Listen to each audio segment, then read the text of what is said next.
Hello and welcome to this week's Coffee, Kegs, and Kriegsspiel. I am here with Nomible, and let me share my screen so you guys can see too. Um, Today we're going to talk about Unreal Engine and its use in Kriegsspiel, how he used it specifically in a game he ran called Monitz, and then other questions.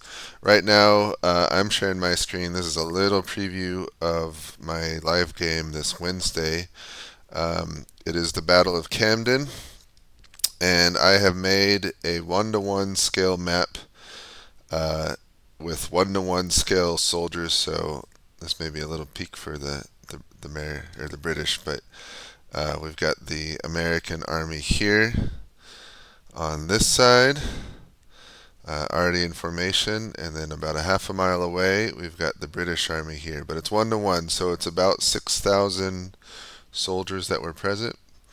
And this is using um, this is all in Tabletop Simulator, but Gobbler made it so that we can basically expand to the limit of TTS to the edge of the skybox. So this table, I don't even know what the dimensions of the table are.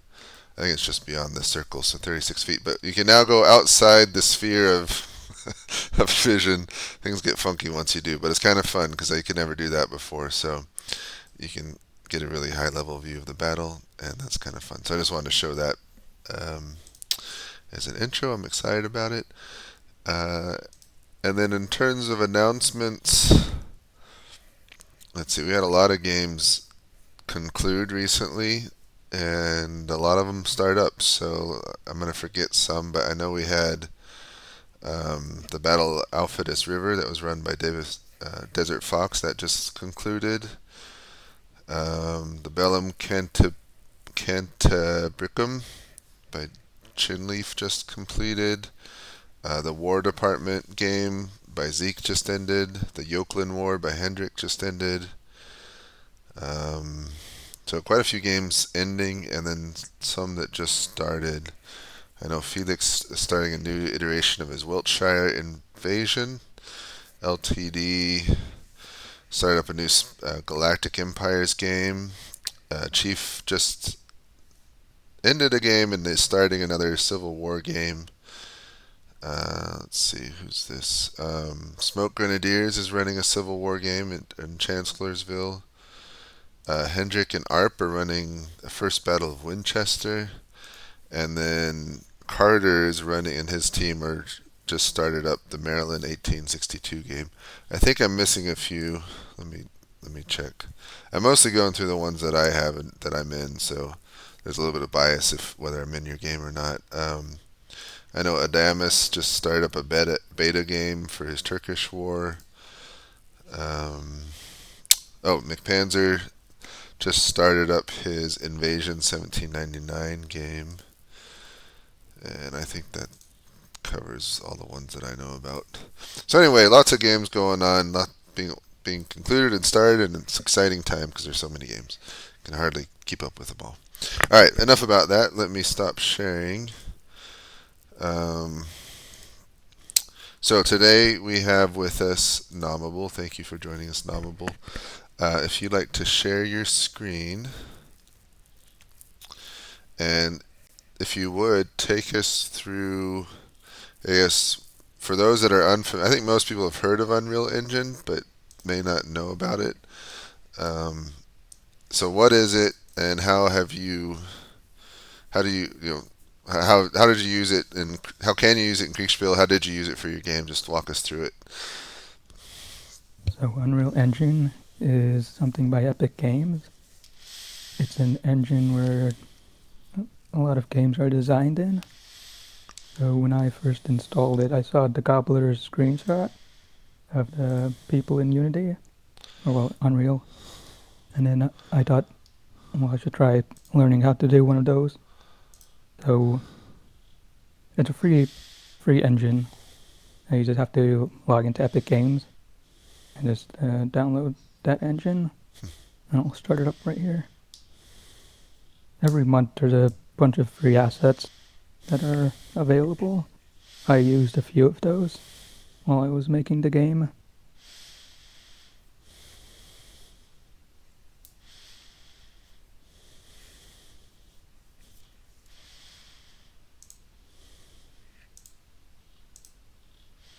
Is it loading?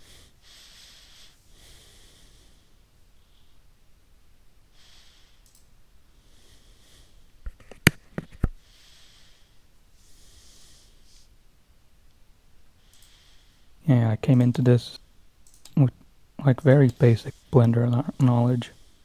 Maybe like how to move an arm, Okay. just about that. But I don't have any background in computer science or game design. So you're able to figure it out. There's a lot of tutorials available, like a lot of them. This is what I see when I started the Hold game. on, I can only see your Epic Games thing. Is it on a different screen? Uh,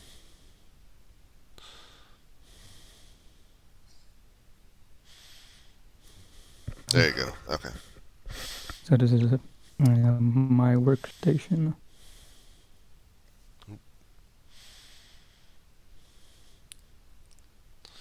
It did something weird. Map. There you go. Okay. I had to find a map. This map in particular, I picked it up on a Humble Bundle, Okay. and I picked it up for about $1. There's a lot of Unreal assets that go on the Humble Bundle on sale frequently. So you bought this whole map for $1. Yep. That's okay. Wow. And then I edited parts of the map because of the long sight lines, I guess.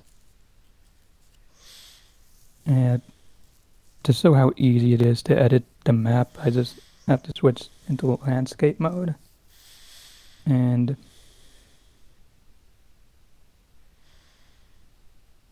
just like, it's just very easy. Oh wow. You just flatten it. And to make a mountain or hill, just it's very intuitive.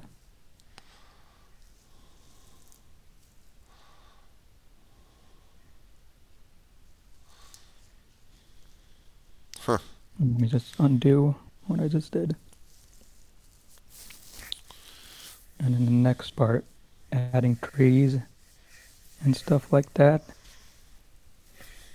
And it's pretty much just painting them on. You select what trees you want to use Did the map for painting. come with trees, or do you have to add those? Half of the trees came in with the Okay. map, and then I added some more. So this is what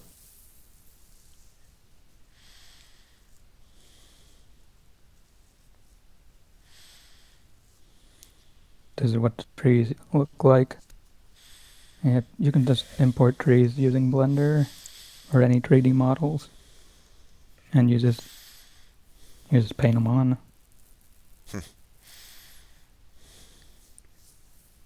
Just like that.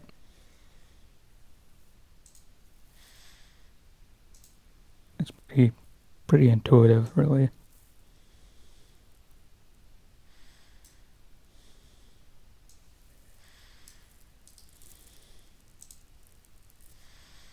And then what I do when I process a turn, I click play,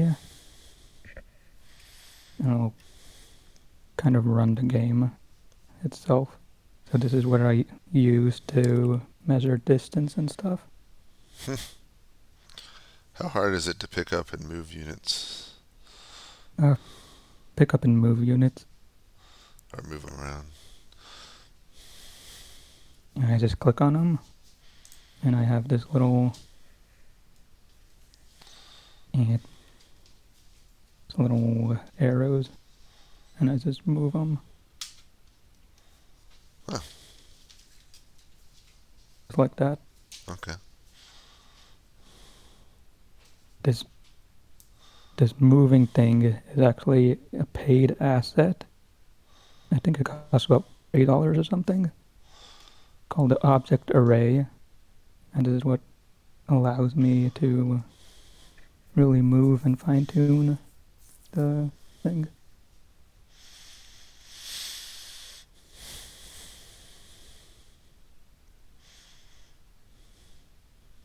And that smoke there is the gunfire smoke. It's actually Okay. just an explosion. Huh. I just turned it sideways and edited. Hmm. Got that one from one of the starter packs downloaded on the UE Marketplace. Yeah, I just edited a little bit. And I just moved these around So when just soldiers, as needed. when they change formations, is it a pain to like move each individual one or? No, it's kind of handled through this thing. So if I wanted to,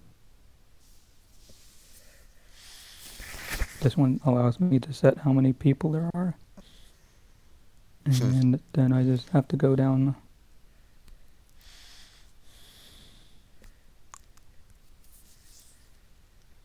If I just want to change the pose, I just click and click. And my poses I did through Blender.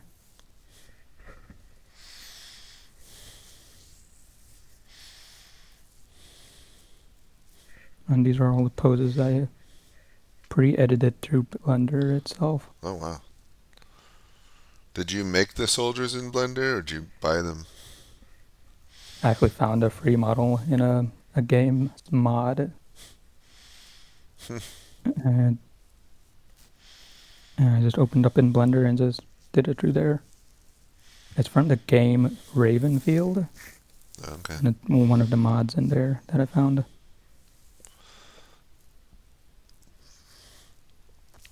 What's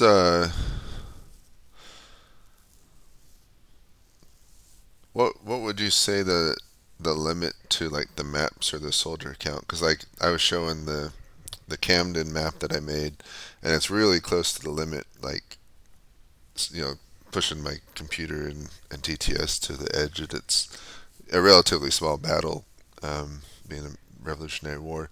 How big of a map could you get in Unreal Engine, and like how big of a battle could you do? That's going to be dependent on your system RAM. Oh, okay. A 4x4 kilometer map, I think, takes about 8 GB or 16 GB. Hmm. And this map right now is taking up about 7 GB. And that's with all those units. I think I'm about 2,000 units on the map right now. Oh, okay. And then some more smoke effects as well. As well as the trees. If I wanted to go with a bigger map, I think 16 by 16 kilometers. And if I have enough RAM, it's all dependent on RAM. And for the troop count, if you pull up my thing in Discord back there, showed I got about I added 14,000 more units on the map, and it's cost me about just like 3 more GB of RAM. So I can still, I think 3 corps would be the limit for what I could do. So Okay. about 28,000 units or people on the map. Okay. And I think the Gobbler, he went up to either 100,000 mannequins on the map. Hmm. So that's pretty possible.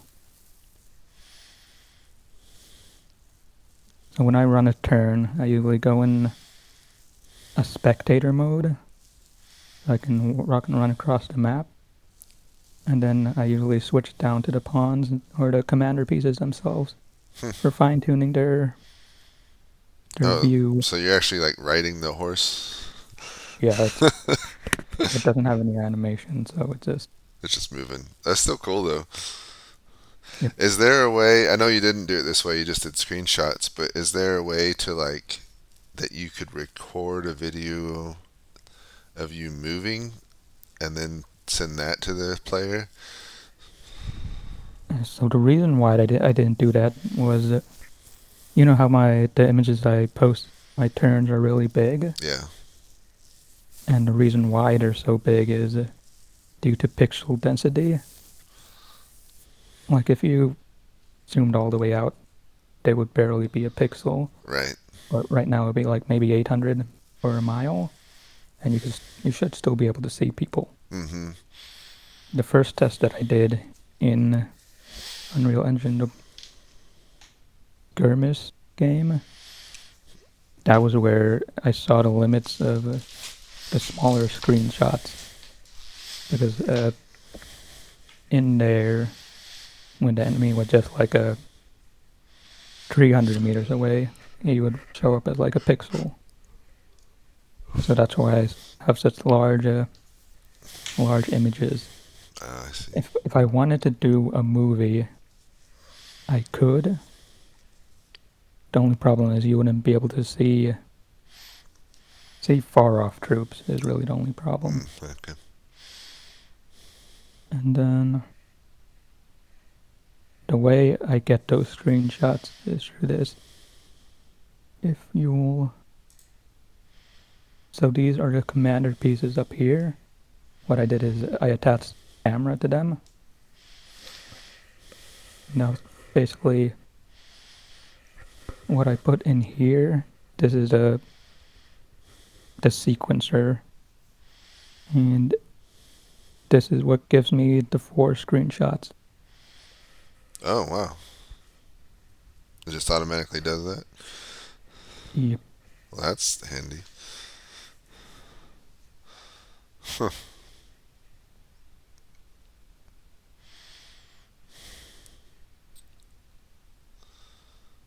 Interesting. And then how'd you do the telescope screenshots that were more zoomed in and far away? That was through a separate camera that I had to move. I called it Bino, and I just also did it through here.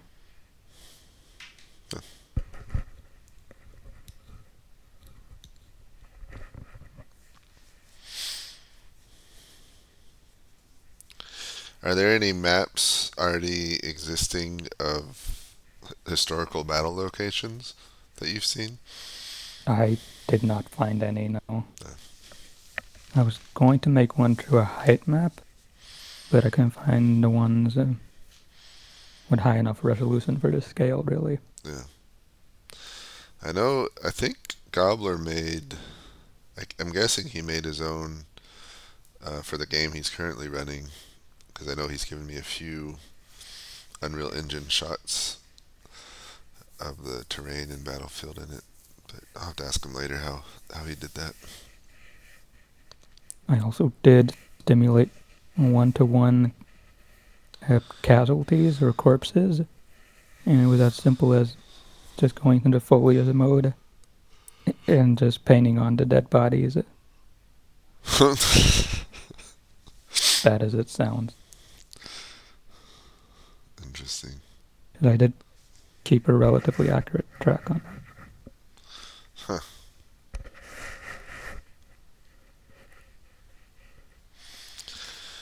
So, do you want to show me the Malnits game and kind of talk through what happened in that game? What was the setting and all that kind of stuff?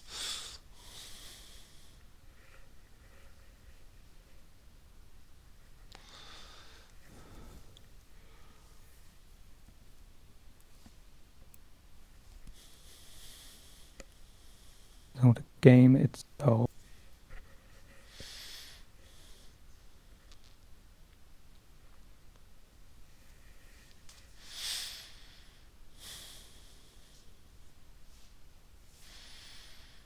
when I started this game, I was using a different system, and then I got advice from the Gobbler to make the models actual static models instead of being AI, Oh. and that helped me save a lot of performance, really, and a lot of headaches. So the game itself, it was meant to be slightly asymmetrical. The French would have artillery, while the Russians would have their cavalry come in about halfway through the battle.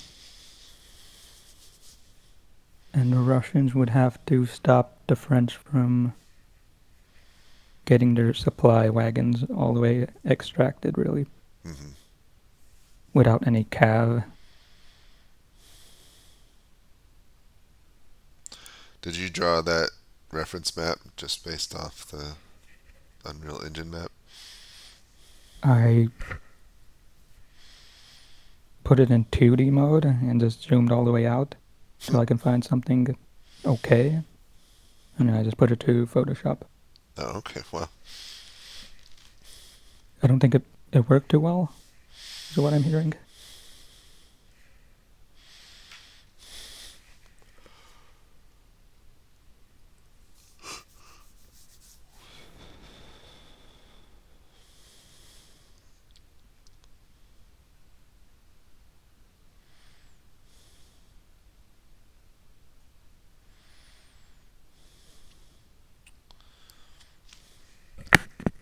so this one wasn't Malnitz. This was the one before that one, right? No, this is Malnitz. Oh, okay. What was the name of the game that had the snow in it? I guess I'm getting confused. It was Malnitz. Oh, they're both This, Mal. yep, Oh, the snow started a lot later. I see.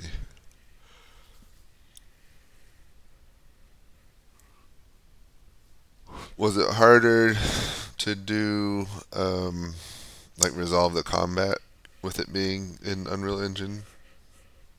I used the casualty calculator later on, so most of that was just off. I just had to remember what unit took what casualties and just subtract the number Okay. in one of the settings. So it wasn't too difficult.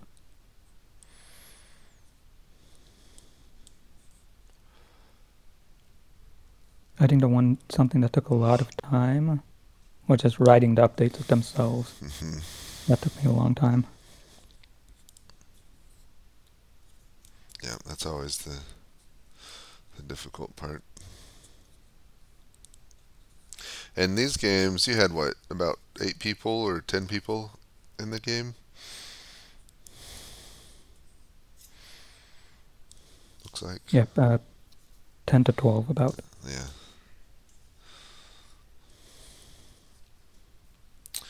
And how did in the snow one? How did the teams do? Did it quite alright.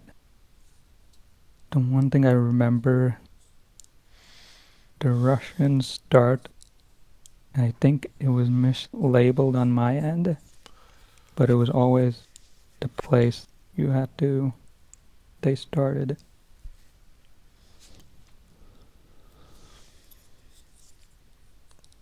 And then we had a square occur on the left side, Hmm. and that was cool to see. Yeah.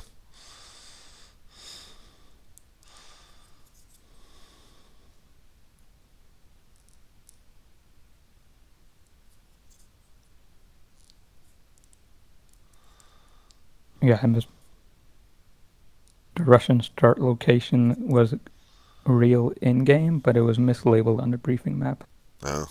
I remember that. It would take a bit longer to contact.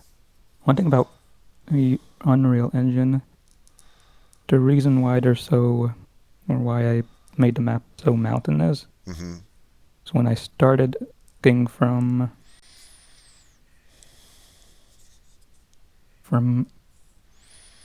the French starting location. I remember I could see. This was before the battle was. This was during the battle, as the battle was being planned. Hmm. I remember being able to see the other Russian start location on the other side of the valley, and they were still about 3 to 4 kilometers away.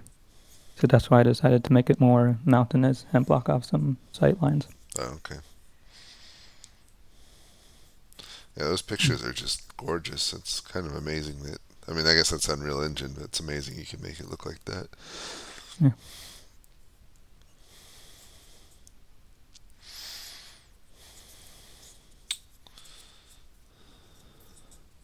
like from here, this is where the Russian start location was, but I made a giant hill there to block the friends from seeing you from turn one. So now we That was know one to thing I noticed. look where the big hills are, and that's the enemy's right behind that. Yep.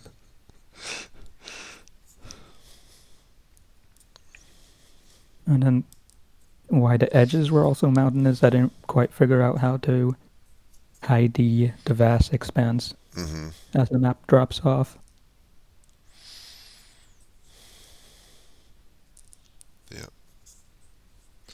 What would besides the Unreal Engine stuff, what were some learnings you had as an umpire running the games? About how long the turn updates take to write. Yeah. This was a relatively different system. I just wish I had a better rule book to follow, I guess.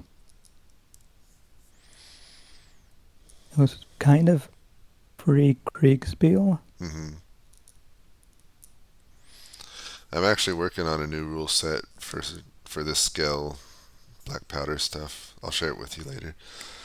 Yeah.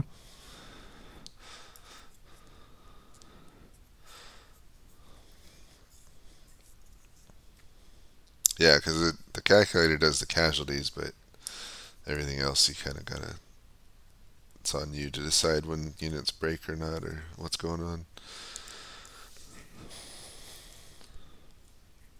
Was it from a player perspective? Do you think they handled, I don't know, the scale and the screenshots and the visibility and the style? I remember ARP being a big fan of it, and his location where he thinks he Hmm. was really accurate. Hmm. And some players definitely struggled with that as well. I think maybe just how new the font is with Unreal Engine, and definitely my time scale. I didn't do too good of a job there. Hmm. I slowed things down later on.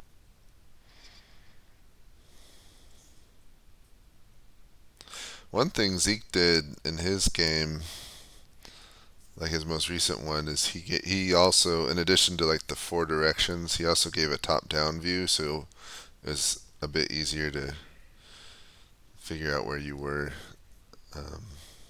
I Because briefly touched on that in the Hussars one. hmm, This is what it would have looked like. it's hard to see much, huh?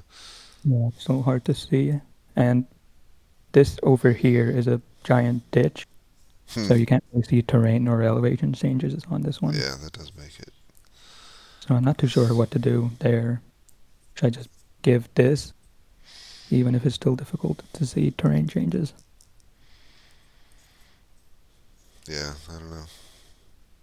It's a quandary because I think the hardest thing about this style, there's a lot of positives, but when uh, when you don't see the intervening pictures of what's going on, even if you're doing like 2 or 5 minute turns, it can be disorienting to kind of figure out where you're at and where everything is each turn. So I know Zeke, I think Zeke did a good job in his last game with that and the top down, but he's talking about doing videos next time, like a 1 minute video, and doing like a 360 swirl around from the point of view, which I think could work well. I guess we'll see how that works, but it's One just thing I also noticed that could be possible, I briefly tested it, is I could package this up as a game and just export it, hmm. and then players could log in to their own pieces on the map Oh and be wow. able to ride around a little. But of course, you need a better computer, Yeah, and I'll raise the bar a bit for availability. that would be cool. Could you make it so where like they could kind of move around within a certain distance? Yep. Wow, that would be And really cool. I could just upload the save each turn and just skip most of the stuff. Yeah, that would be that's like next level stuff. Eventually, you and Zeke and Gobbler gotta work together how to make like a VR Unreal Engine 3D real time Kriegsspiel game Yeah. sometime in the next 10 years. That'd be cool. But this is really cool as it is. It's were you? I can't remember. Were you the first to use Unreal Engine? In a game, I think so. Yeah, But the Gobbler has been, I think it was the first to like do screenshots and shared it on the Discord. yeah. So you've been really at the vanguard of it. So that's cool. Yeah, I've been very inspired by his screenshots. Are you in his I just forgot the the name of it. The past game. Yeah, I just joined. The Through Hoover's Gap. That game. I should be spectating. Okay. Well, very cool. We're coming up on half an hour. I don't want to take forever with doing this broadcast. Any parting thoughts that you'd like to share? Anything that I didn't ask that you wish I had? I definitely would like to see more Unreal Engine games. I think I released a small template somewhere to start a game. Let me see if I can. Never mind. Yeah, if someone wanted to try and attempt something similar, where would they start? What would they do? Uh, First, it would probably be just learning the basics of Unreal through the tutorial. Okay. Most of the stuff in Unreal is really geared for actual game design and not too much what we do right Hmm. now. So they would have to first figure out how to create a map or pick one up during the monthly free asset releases or the humble bundles. The map and then the units themselves. I think that's the most limiting factor I'm facing right now is getting good 3D models of the shoulders. Hmm. But other than that, the object array tool is the second roadblock until we develop something free for the in-house. And then that's pretty much it. All right. Well, Nomible, thank you so much for taking the time to meet with me and explain this. And I wish you. Do you have any near games planned using Unreal Engine again? I'm in the planning stages. Okay, so there's one coming. Well, thank you again, and appreciate it. Have a good night. And if I don't even know if anyone, let me exit my screen and unpop. Oops, return to app. Let me see if anyone's listening. Oh, it's just us. Okay. I'm going to sign off, stop recording. Thanks everyone who watched on YouTube. We'll see you later. Bye.